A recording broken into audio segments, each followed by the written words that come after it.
Cool FM 106.9. Atención amantes del espectáculo. Prepárense para la dosis exacta de entretenimiento que solo nosotros sabemos darles. Aquí arranca un nuevo bloque de 3x3, noticias, chismes, anécdotas, éxitos y fracasos de tus artistas favoritos. Todo reunido en un solo lugar. Cada semana te traemos lo mejor y lo peor del mundo del espectáculo. Porque aquí no hay filtros, hay salseo real.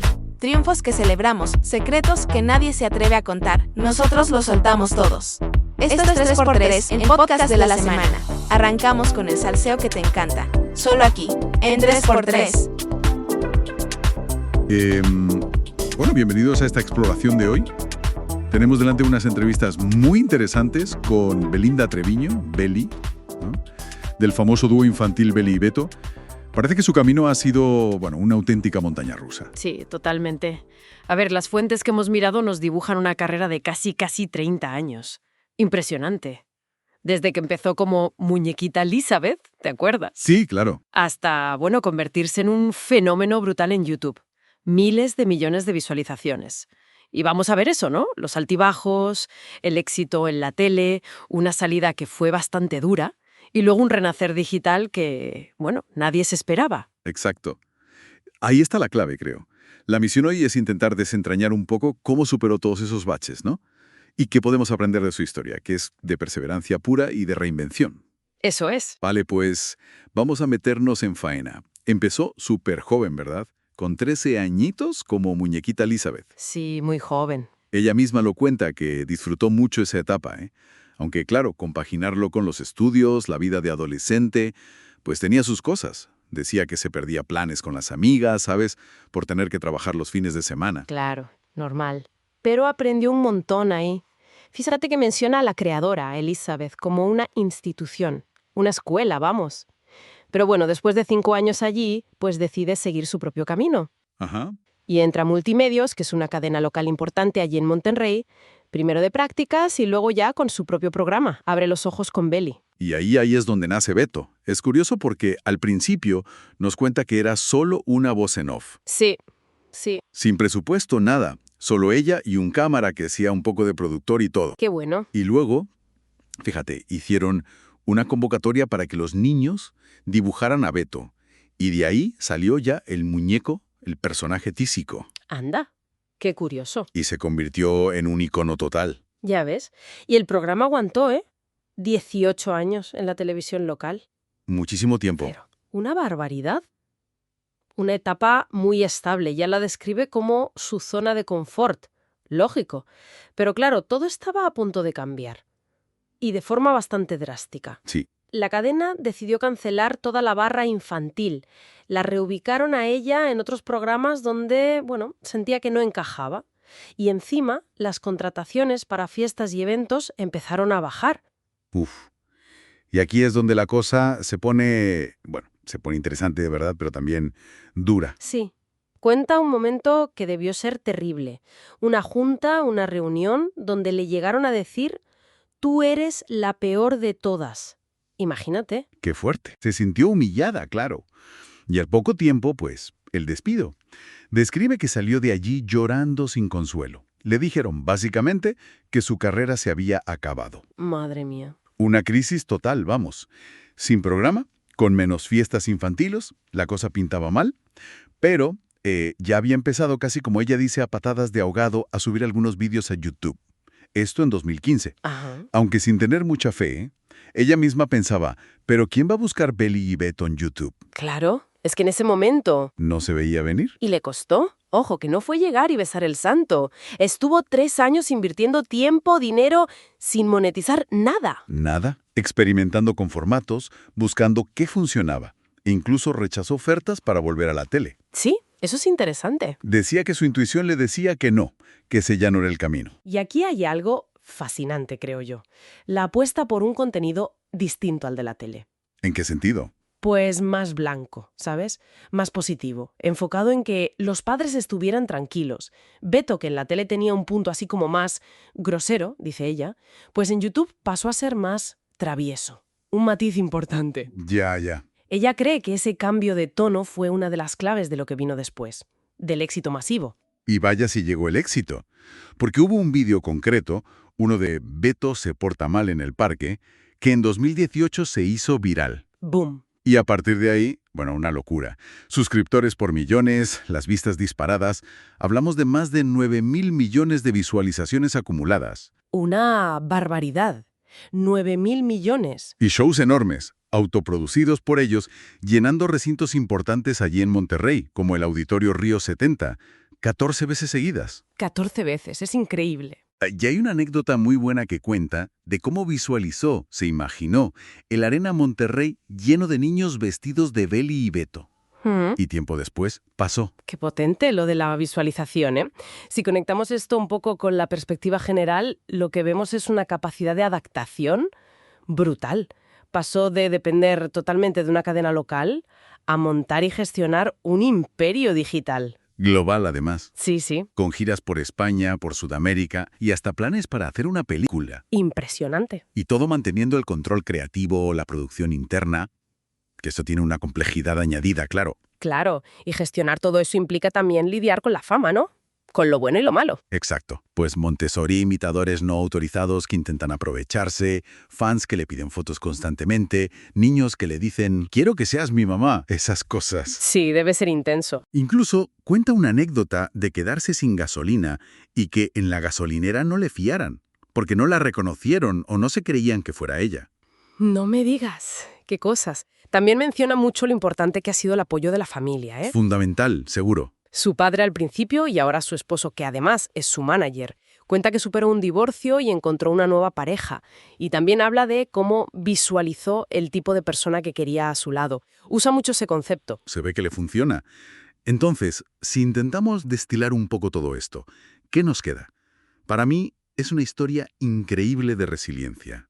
De cómo un momento bajísimo, un despido que sintió humillante, Sí. puede ser el catalizador para un éxito todavía mayor, si tienes visión y, sobre todo, mucha perseverancia. Totalmente de acuerdo. Y yo añadiría la importancia de confiar en tu instinto, ¿sabes?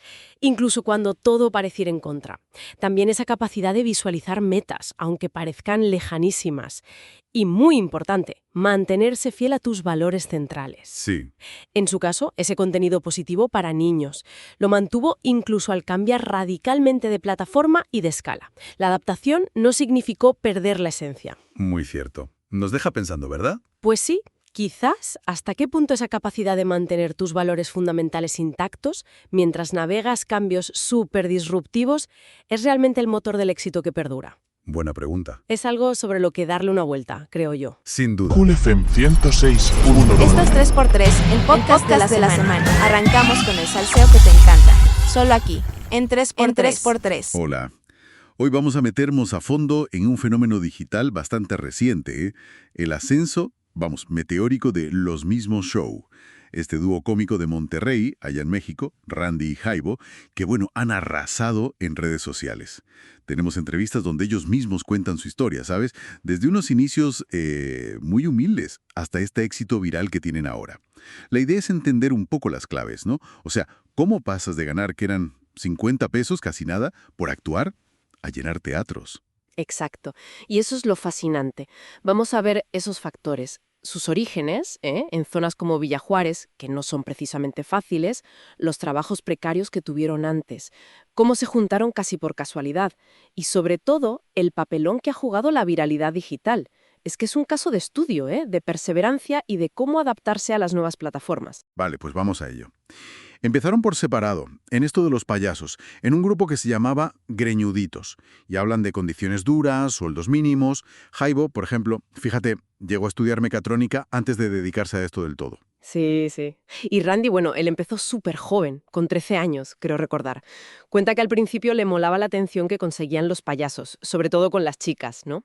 Ambos lo describen como una escuela dura, esa etapa.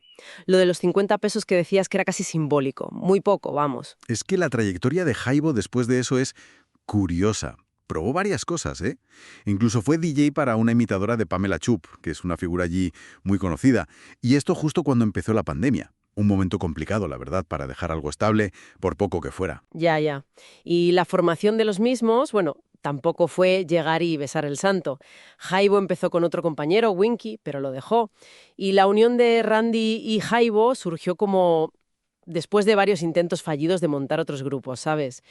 El nombre, Los Mismos, por lo visto viene de eso, de que la gente decía, mira, ahí vienen los mismos de siempre. Qué curioso. Y lo más fuerte es que su primer show juntos fue hace nada, en marzo de 2023. O sea, súper reciente. Y el boom fue casi, ¡puf!, inmediato. Cuentan de un vídeo en TikTok, uno de una broma con un iPhone gigante, que pasó los 15 millones de visitas. Una barbaridad. Sí, ese fue como el punto de inflexión, ¿no? Les abrió puertas en la tele local, empezaron a llamarles productores y mencionan otros vídeos que también pegaron fuerte, como uno de Jaibo haciendo malabares con un niño, o las interacciones estas con señoras mayores, las famosas pensionadas. Ah, sí, eso se hizo súper viral. Es como una seña de identidad suya ya. Totalmente. Pero claro, que fuera rápido no significa que fuera fácil, ¿eh? Cuentan cada historia, como una vez que se quedaron tirados 7 horas en la carretera por una avería, justo antes de un show importante fuera de Monterrey.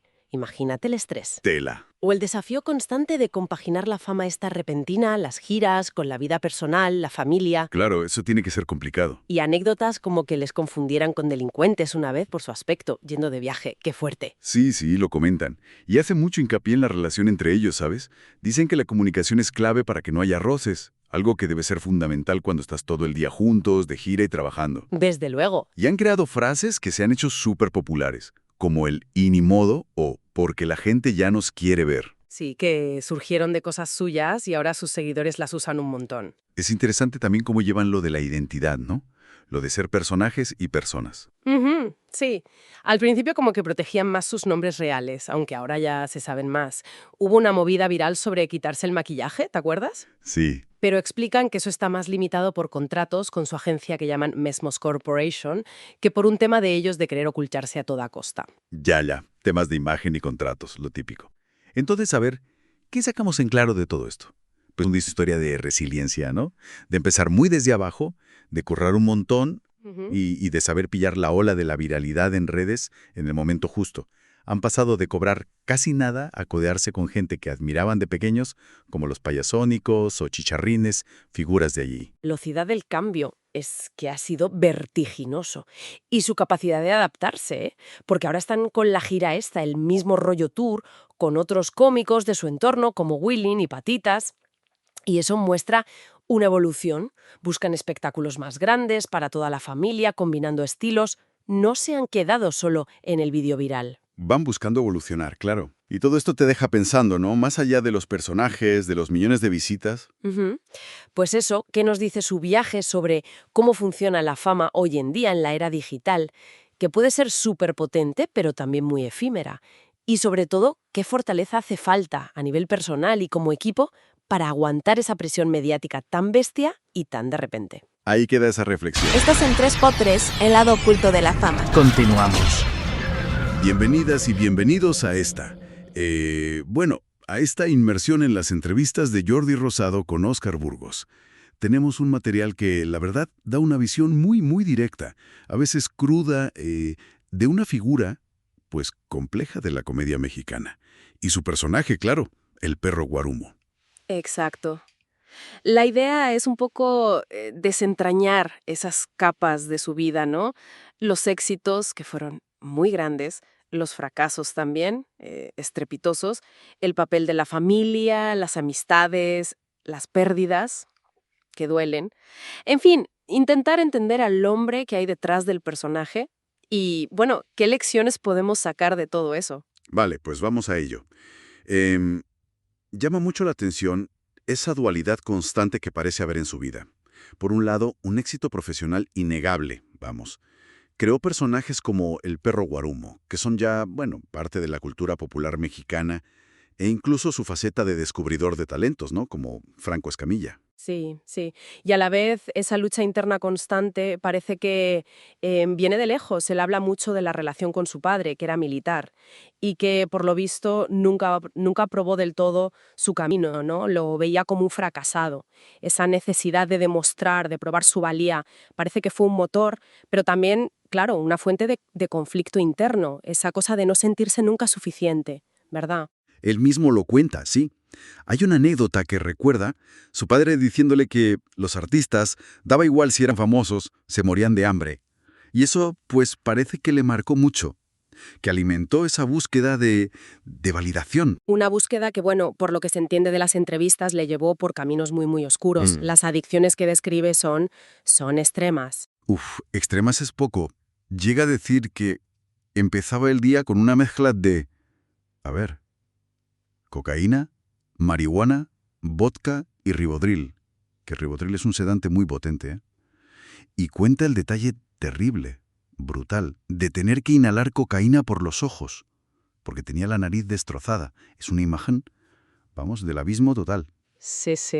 Y el punto de inflexión que narra suena a situación límite total. Un intento de suicidio tirándose de un segundo piso con una camiseta de Superman, dice, y la pérdida de su segunda esposa. Parece que fue clave, según él, la intervención de Eugenio Azcárraga, que lo mandó a Oceánica, a esta clínica de rehabilitación tan conocida. Y aquí viene algo que a mí, por lo menos, me pareció muy revelador. El motor que él identifica para recuperarse. Ojo, que no fue algo espiritual o la familia al principio. Fue su propio ego, así lo dice. Describe como una lucha interna, ¿sabes?, entre Óscar Burgos persona y Óscar Burgos artista, y se dio cuenta de que el primero estaba literalmente destrozando al segundo. Y de ahí pues salió ese compromiso del solo por hoy que dice que lleva manteniendo 23 años. Es llamativa esa honestidad, ¿verdad?, sobre su motivación, y conecta con otro tema central, las relaciones, que también están llenas de luces y sombras. La figura del padre, autoritaria, distante, dejó huella. Y él mismo reconoce y lamenta no haber sido el padre presente que le hubiese gustado para sus primeros hijos. Estaba absorbido por el trabajo, por las adicciones. Sí, aunque en el lado bueno de las relaciones, pues menciona a gente como Benito Castro. Y esa frase que le dijo, el agradecimiento es la memoria del corazón. Pero también hay pérdidas terribles. La historia de Miguel Morales, la gata, que era su patiño, ¿no?, su compañero cómico en El perro Guarumo, desde que lo descubrió trabajando en un parking hasta su asesinato. Lo describe como un golpe devastador, claro. Y, por supuesto, está el tema complejo de las lavanderas. Empezó con una química increíble entre Carla Luna y Carla Panini. Un éxito brutal. Y acabó de forma muy, muy dolorosa. Con la enfermedad y la muerte de Luna y toda la polémica posterior sobre la supuesta traición. Burgos todavía expresa el dolor que le causa recordarla. Se nota. A nivel más personal, ha estado casado 4 veces. Él reconoce que en los primeros matrimonios, pues, las adicciones y priorizar la carrera fueron destructivas. Parece que ha aprendido de aquello para su relación actual con Carolina, que es 37 años más joven. Dice que la trata como a su mejor amiga, que intenta estar presente. E incluso, con 65 años, se muestra abierto a tener más hijos. En fin, que al final lo que vemos es el retrato de una vida de extremos. Absolutos. Un éxito masivo y unas caídas, pues, al vacío. Relaciones muy intensas, con mucho amor, lealtad, pero también marcadas por el dolor, la pérdida, la traición o lo que se vivió como tal. La capacidad de levantarse, la resiliencia, es obvia, pero el coste personal también es altísimo. Sí. Queda esa impresión, ¿no?, de que esas experiencias, por duras que sean, pues te moldean. No hay otra. Y la clave parece estar en eso, en ser capaz de sacar lecciones, de perdonarse, empezando por uno mismo, y de buscar, de alguna manera, un equilibrio. Y quizá como reflexión final para quienes nos escuchan, pensar en qué medida esas cicatrices, las de las batallas más duras, no solo te definen el carácter, sino que igual son la base para construir, con el tiempo, una felicidad más consciente, más plena. Pues ahí queda esa reflexión. Gracias por acompañarnos en este análisis. Hasta la próxima. Así llegamos al final de este episodio de En 3x3, el podcast de la semana. Gracias por acompañarnos en este viaje por los triunfos, secretos y chismes del espectáculo. Recuerda que cada semana hay más noticias, más anécdotas y mucho más de lo que nadie se atreve a contar. Solo aquí en 3x3. No desconectes, porque la buena vibra continúa en la mejor frecuencia. Cool FM 106.9, la radio que te pone al día y te pone a vibrar. Nos escuchamos en el próximo episodio y no olvides, el espectáculo nunca duerme. 3x3, el podcast de la semana.